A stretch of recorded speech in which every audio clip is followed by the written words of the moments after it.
আমাদের পুনর্বাসনও করে দেখ, আমরা উঠে যাব। ওটা বন্ধ হয়ে যাবে, যে জায়গায় 2 বেলা খাচ্ছি এই জায়গায় 1 বেলা খেতে হবে। সরকারের কাছে আমাদের একটা দাবি, হয়তো আমাদের কর্ম করে খেতে দেখ, না হলে আমাদের পুনর্বাসনও করে দেব। ঠিক আছে, আগের থেকে আমার বারবার আমাদের উঠায়, বারবার আমাদের বসায়। ঠিক আছে, এখন যদি এই অনুমতিটা না আসে তাহলে আপনারা কি করবেন? অনুমতি যদি না আসে তাহলে আমরা কি আর করবো? সরকারের কাছে আবেদন বারবার করতে আসছি, বারবার সরকারের জায়গায় সরকারে নিয়ে নিবে দখলে।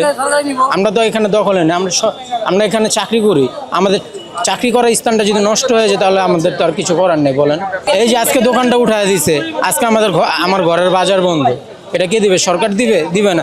এইরকম আমার আমার ঘরের বাজার বন্ধ, এখানে না হলে 500-600 জন লোক আছে। হ্যাঁ, কতটুকু কষ্ট যে আমরা হঠাৎ করে এরকম অবস্থানে আমরা আসলে এই কষ্টটা আপনাকে বলে বোঝাতে পারবো না, এটা কেমন পরিমাণ কষ্ট।